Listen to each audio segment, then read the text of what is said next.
खबर यह है कि आपने 1, 2, 3, 4 घर पर बुलडोजर चलते देखा होगा। अब 4,500 यानी 4,500 घरों पर बुलडोजर की तैयारी है और इस पर भी हिंदू मुसलमान शुरू हो गया। ये जो तस्वीरें आप देख रहे हैं, बड़ी बड़ी इमारतें आपको नजर आ रही हैं, 4.5 घर हैं ऐसे, 50,000 लोग रहते हैं। इस पर बुलडोजर चलने की तैयारी है। अब इस पर बवाल शुरू हो गया। अगली तस्वीर दिखाइए, ये आप देख रहे हैं, ये प्रदर्शन हो रहा है, ये प्रोटेस्ट की तस्वीरें मैं आपको दिखा रहा हूं। 4,500 पूरी स्क्रीन लीजिए जरा तस्वीरें, 4,500 घरों को गिराने की तैयारी है। जो 50,000 लोग यहां रहते हैं वो सड़कों पर निकलकर प्रदर्शन कर रहे हैं और इसमें भी मजहबी चश्मे से देखा जा रहा है इस पूरे मामले को। यह तस्वीर मैं आपको दिखा रहा हूं। तो तैयारी यह है कि इन लगभग हजारों घरों पर बुलडोजर चला दिया जाए, लेकिन अतिक्रमण का भी मजहब देखा जा रहा है, बुलडोजर को भी हिंदू मुसलमान कर दिया गया है। रिपोर्ट देखिए सर।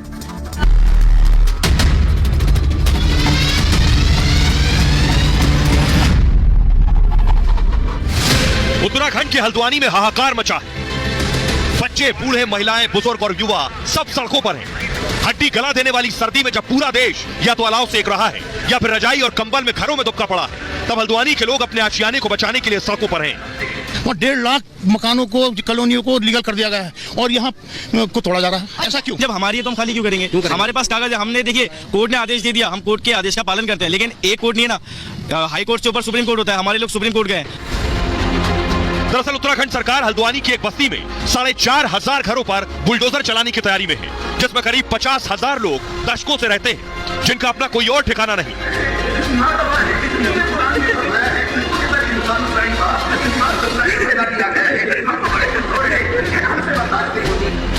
दरअसल ये हालात इसलिए बने क्योंकि ये जमीन रेलवे की है और उत्तराखंड हाईकोर्ट ने इसे खाली करने का फरमान सुनाया है। हमारा ये कल ही तय हो गया था, हमने गंडी मार्च निकाला।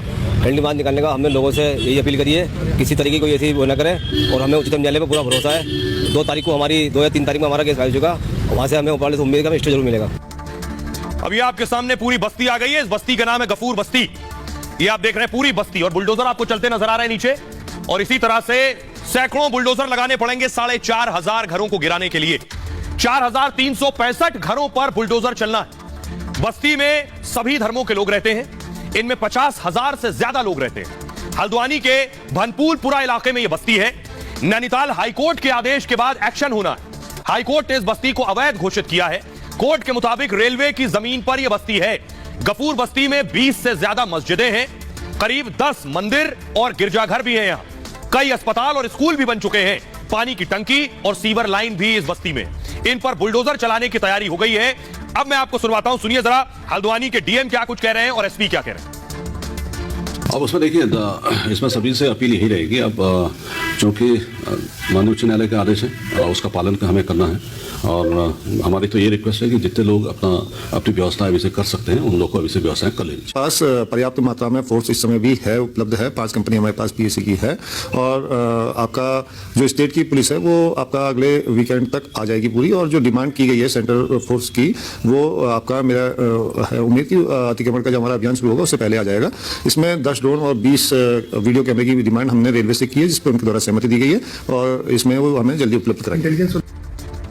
तो बुलडोजर चलाने की तैयारी कर ली गई है। बाकायदा नोटिस चस्पा कर दिया गया है कि 4,500 घर गिराए जाने हैं। आवश्यक सूचना की चिट्ठी लगा दी गई है। देखिए, नॉर्दर्न रेलवे, पूर्वोत्तर रेलवे की चिट्ठी है, आवश्यक सूचना है, साफ साफ लिखा हुआ है। माननीय उच्च न्यायालय उत्तराखंड नैनीताल द्वारा याचिका में रविशंकर जोशी बनाम भारत संघ तथा अन्य सह तारीख लिखी हुई है और इस आदेश के हिसाब से साफ लिखा है, हल्द्वानी रेलवे स्टेशन मध्य रेलवे विभाग की भूमि, अनधिकृत कब्जेदारों को सूचित किया जाता है कि रेलवे की भूमि से अनधिकृत कब्जा इस नोटिस के प्रकाशन की तिथि से 1 सप्ताह के भीतर खाली कर दें, यानी 1 हफ्ते के अंदर खाली कर दें घरों को। बुलडोजर चलने वाला है। आइए मैं आपको बताता हूं कि आखिर बुलडोजर क्यों चल रहा है, कोर्ट ने क्या आदेश दिया है, यह पूरा मामला एकाएक कैसे सामने आ गया। ये आप देख रहे हैं घर और कोर्ट का आदेश आपको बताता हूं। हाईकोर्ट के आदेश के बाद यह कार्रवाई हो रही है। हाईकोर्ट ने 27 दिसंबर को आदेश दिया और कोर्ट ने 7 दिन में अवैध कब्जा हटाने को कहा है कि इन बिल्डिंगों को गिरा दीजिए। हाईकोर्ट ने माना है कि सरकारी जमीन पर ये 4,500 घर, ये मकान बने, बस्ती के लोगों ने रेलवे की जमीन पर कब्जा करके बनाया है। करीब 29 हेक्टेयर जमीन पर अवैध कब्जा हुआ है। एकड़ के हिसाब से करीब 78 एकड़ बैठता है अवैध कब्जा। बस्ती रेलवे लाइन से सटी है और 2.2 किलोमीटर में, यानी 2 किलोमीटर से ज्यादा लंबी बस्ती है। हाईकोर्ट के आदेश के बाद यह मामला और ज्यादा गर्मा गया है। हाईकोर्ट के फैसले को सुप्रीम कोर्ट में चुनौती दी है बस्ती वालों ने। सुप्रीम कोर्ट में इस पर अब 5 जनवरी को सुनवाई होनी है। हालांकि इस मामले में सुप्रीम कोर्ट भी सख्त रहा है और जमीन अतिक्रमण को लेकर सवाल उठा चुका है पहले भी। अब आपको बताते हैं इसकी शुरुआत कैसे हुई। 2013 में इसकी शुरुआत हुई। शुरुआत ऐसे हुई कि जब गौला नदी पर एक पुल बना था, वो पुल ध्वस्त हो गया, जिसके खिलाफ कोर्ट में एक PIL डाली गई और जिसमें बस्ती के लोगों पर पुल गिरने का आरोप लगा। कहा गया कि यहां के लोग नदी में खनन करते हैं और खनन के दौरान पिलर्स के पास भी खुदाई की गई और जिसकी वजह से गौला नदी पर बना पुल नीचे गिर गया। जिसके बाद कोर्ट ने रेलवे और सरकार को नोटिस भेजा और तब सरकार ने माना कि अवैध कब्जा हुआ है। जिसके बाद 9 नवंबर 2016 को कोर्ट ने यह बड़ा आदेश दिया, गफूर बस्ती में अवैध अतिक्रमण को फौरन हटाने को कहा। इस आदेश के बाद प्रभावित लोग कोर्ट पहुंच गए, लेकिन अब कोर्ट ने फिर से कब्जा हटाने के आदेश दे दिए हैं। सुनिए जरा, ये जो लोग रहते हैं यहां, 50,000 से ज्यादा लोग हैं, वो क्या कह रहे हैं। लोगों के पास दाखिल खारिज के पेपर हैं, लोगों के पास फ्री होल्ड जमीन है, लोगों के पास रजिस्ट्री है, लोगों के पास पट्टे हैं, लेकिन इन सारी चीजों को कोर्ट ने देखा नहीं देखा इसका हमें कोई ज्ञान नहीं है, हमें कोई पता नहीं। लेकिन कोर्ट ने एक तरफा फैसला रेलवे के पक्ष में किया। किस आधार पे किया पता नहीं, क्योंकि यहाँ पर 4 इंटर कॉलेज, 2 मंदिर हैं और 12 मस्जिदें इसके जद में आ रही हैं, सामुदायिक केंद्र है, धर्मशाला है। हमारा डिमांड है कि यहाँ पर जितनी भी बस्ती यहाँ पर बनी है, ये 50 साल 55 साल से रह रहे हैं। आज तक रेलवे ने कोई इसमें वो नहीं किया कि हमारी है कर। जो रेलवे की जरूरत के हिसाब से जो उनकी जगह है, जो उनके नक्शे के हिसाब से है, वो जगह ले लें। उसके लिए तो पब्लिक भी सहयोग के लिए तैयार है, ना कि ऐसा नहीं कि रेलवे बिल्कुल अपनी जगह को छोड़ के, अपनी हदबंदी को छोड़ के साहब हम गोपाल मंदिर भी उजाड़ देंगे, ये भी कर देंगे। तो ये कहाँ का इंसाफ है, कहाँ का कानून है। अब मैं आपको बताता हूं, हर जगह हिंदू मुसलमान होना तय था, यहां मुस्लिम ज्यादा संख्या में है, हिंदू भी है। अब आपको दिखाता हूं, यहां मंदिर भी है और मस्जिद भी है। ये आप देख रहे हैं मंदिर की तस्वीर, मंदिर भी है, ये मस्जिद देख रहे हैं। यहां बताया जा रहा है कि 10 से ज्यादा, लगभग 20 मस्जिद है, 10 से ज्यादा मस्जिद है, मंदिर भी है। लेकिन उसके बावजूद अगर बुलडोजर चलेगा तो मस्जिद पर भी चलेगा और मंदिर पर भी चलेगा, हिंदू के घर पे भी चलेगा, मुसलमान के घर पे भी चलेगा। लेकिन ओवैसी ने इस पे भी हिंदू मुसलमान खोज लिया। ओवैसी क्या लिख रहे हैं, जैन समाज के पूजा स्थलों को निशाना बनाया गया, क्रिसमस से लगातार ईसाइयों पर हमले हो रहे हैं, लद्दाख के बौद्ध व शिया पूर्ण राज्य के लिए सड़क पर है, यूपी में सिख युवकों पर हमला हो रहा है, असम में हजारों मुसलमान बेघर कर दिए गए, अब उत्तराखंड के हल्द्वानी में बेघर होने वाले हैं। उनका कहना है अल्पसंख्यक, अब यहां ओवैसी ने दूसरी लाइन ली है, अल्पसंख्यकों को टारगेट किया जा रहा है, इसलिए क्रिश्चियन, जैन और मुसलमानों की बात कर रहे हैं। काजी निजामुद्दीन कांग्रेस के नेता हैं, वो कह रहे हैं हल्द्वानी के 4,400 घरों को तोड़ा जा रहा है। राज्य सरकार ने तैयारी कर ली है, सरकार को इन परिवारों को की परेशानी सुननी चाहिए। इतने लोगों को बेघर कर देना कहां का न्याय है। राज्य सरकार और रेल मंत्रालय इस पर गंभीरता से सोचे। तो सियासतदानों को मौका मिल गया सियासत करने का। हमारी सहयोगी मधुरिमा उन 50,000 लोगों के बीच उस हल्द्वानी में बस्ती पर पहुंची, ग्राउंड जीरो से उनकी रिपोर्ट देखिए।